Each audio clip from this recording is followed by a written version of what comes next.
Ahora ya estamos aquí saliendo del Tor, nos queda aquí a nuestra espalda que no se ve este árbol, es el que también nos acoge si venimos por el otro extremo del Tor, más cerca de lo que sería Glastonbury. Aquí ya nos hemos despedido para dar gracias por habernos permitido la entrada a estos reinos, y desde aquí ahora vamos a seguir el camino.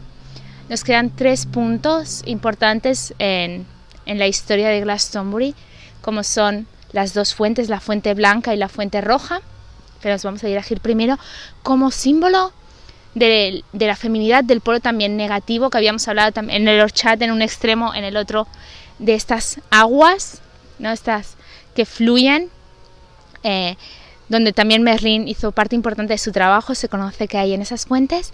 Nos dirigiremos a la abadía de Glastonbury, punto en clave importante que aún no os habíamos citado, de la tradición artúrica del rey Arturo y los caballeros.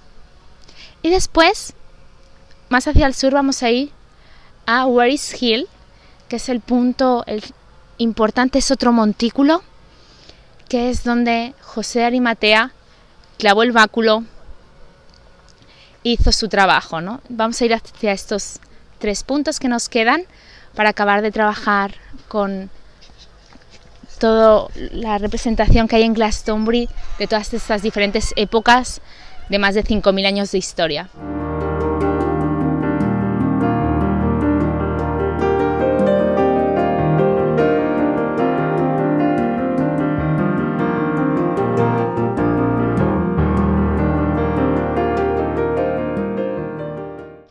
Y entramos ahora en el reino del poderoso sagrado femenino representado acá en estas tierras de Glastonbury, al pie del Tor.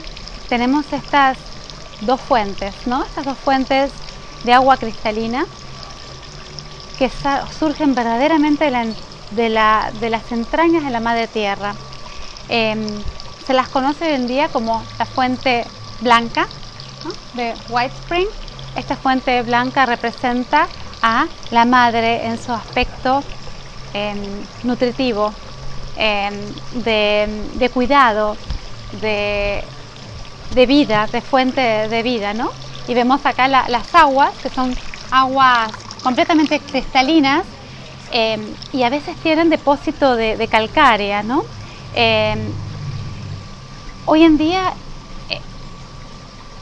la fuente, ¿no? El origen, el brotar el punto donde brota este agua está en el interior de este edificio, que antiguamente era un depósito de agua.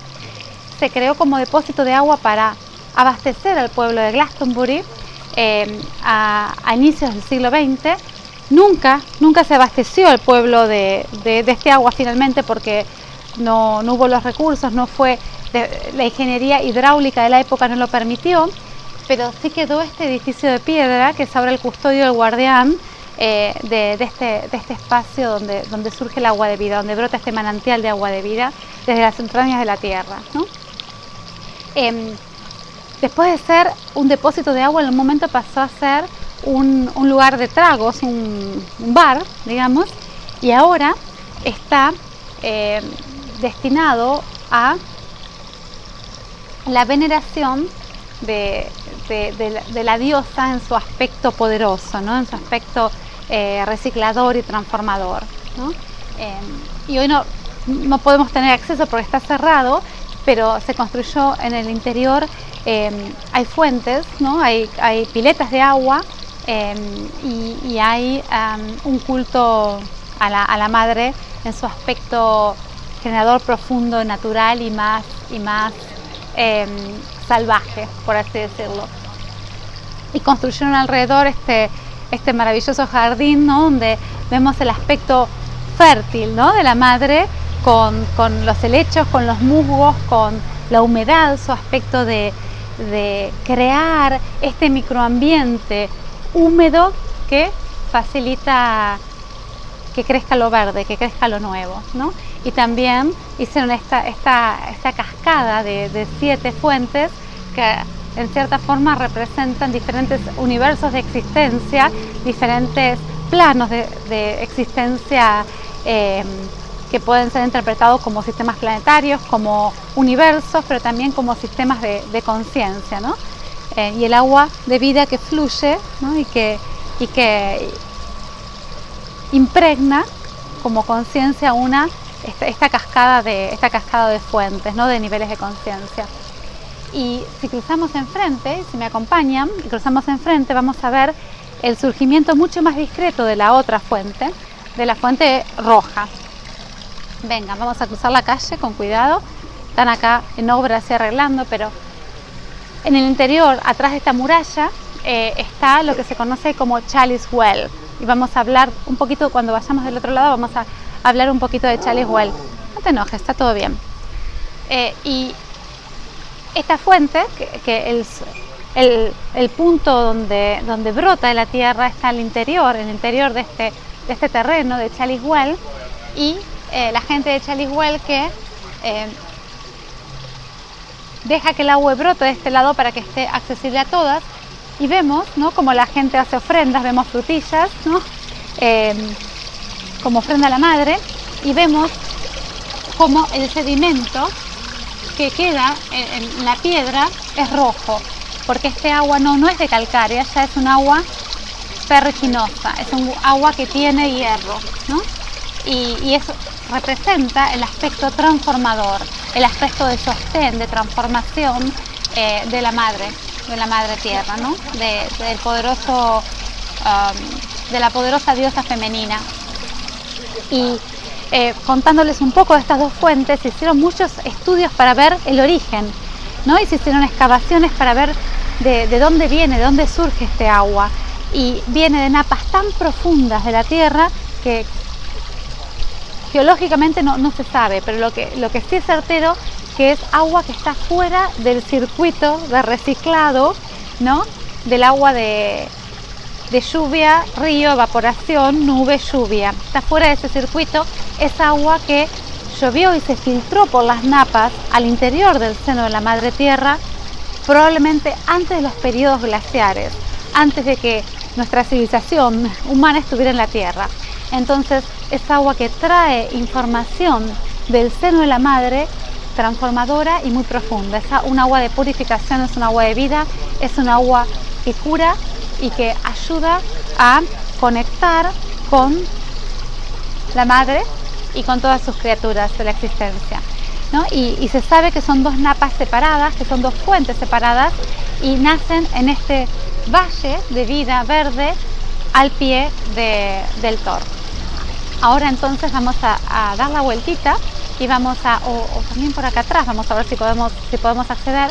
Vamos a ir, aunque sea, tener un vistazo de lo que es Chalice Well y hablar del otro gran misterio de esta región, que es el cáliz, ¿no? Y de lo que representa exotéricamente en el exterior, la leyenda del cáliz, pero más importante, lo que representa como transformación de conciencia, ¿no? Acompáñennos entonces al próximo paso.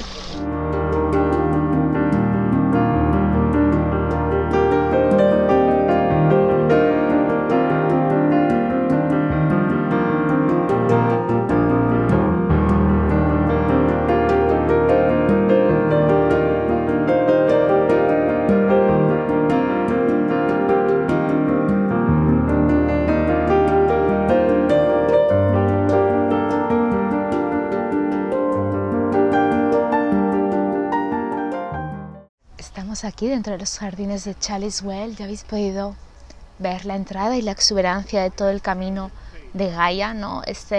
Tierra fértil que ya os hemos ido comentando durante todo el camino, hasta llegar al pozo, ¿no? Ese pozo que se veía representado con esa tapa de madera con el símbolo del Vesica Piscis.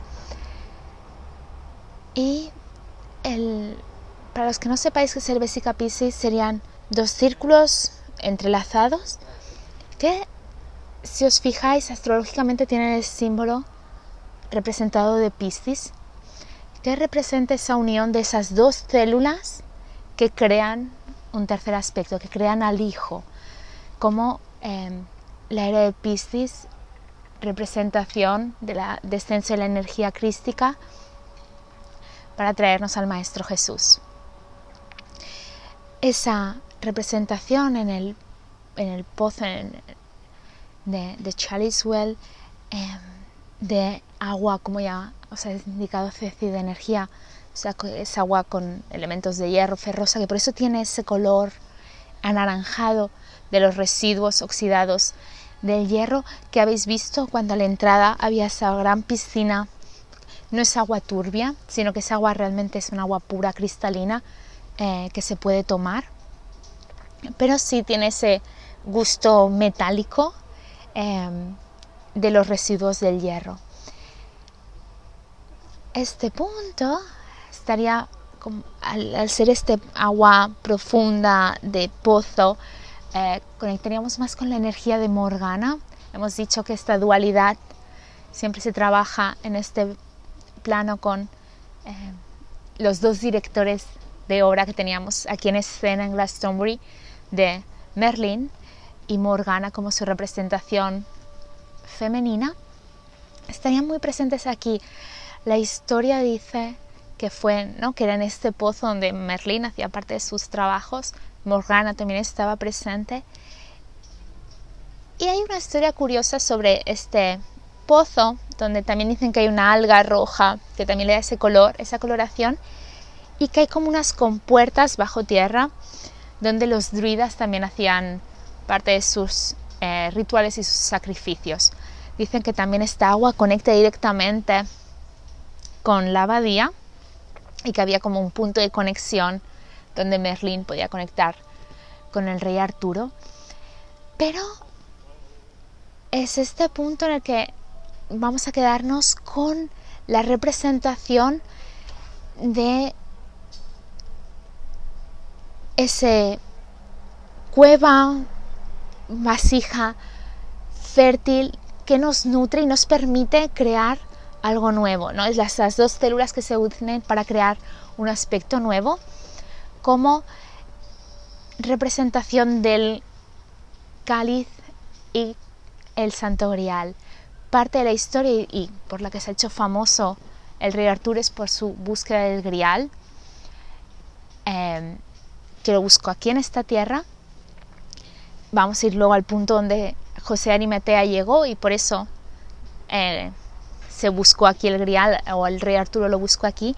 Cuando hablamos, Cecilia y yo, en el vídeo del año pasado sobre María Magdalena y en su viaje y en su recorrido, ya os hablamos de cómo había estas diferentes teorías sobre dónde se encontraba el Grial, y os decíamos que nosotros habíamos transitado una parte que decíamos que era la cueva donde había estado María Magdalena, o que era María Magdalena en su expresión de la feminidad y de fertilidad, de poder crear este aspecto, contenedora de esta energía, y también como el cáliz físico de la última cena, que dirían que estaría aquí y que sería José de Arimatea entrando por las Mendips, llegó a esta tierra y tendría su expresión aquí.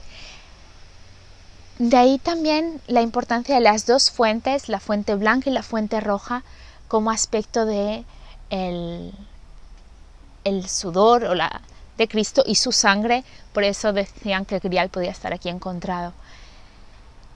También otro punto donde se busca el Grial también ha sido en Montserrat, por la Muraneta, por esas diosas negras subterráneas que se suelen encontrar en cuevas, que tienen también ese aspecto, la cueva de ser un rincón frío, húmedo, protegido en forma, ¿no?, redonda. Las cuevas las solemos imaginar redondas, con ese sostén de poder estar protegidos para poder dar ese aspecto. Pero bueno, no vamos a entrar ya más aquí, sino nos vamos a quedar en cómo representaron que este podía ser uno de los puntos donde se encontraba el Grial. No deja de ser el Grial una representación física o material de un aspecto que en realidad es mucho más interno. ¿Sí? Ese Grial, esa copa, ese cáliz que debemos encontrar en nuestro interior y llenarlo con todos los aspectos. Habíamos hablado en el chat de cómo Eva había tomado esa manzana y emprendía ese viaje del héroe, es ese viaje en el que debemos ir hacia la profundidad de nuestro ser, encontrarlo y de ahí emprender el camino de ir llenando ese grial con todo aquello que nos nutre, que nos hace crecer, para poder hacer esa ascensión hacia esa conciencia, ¿no?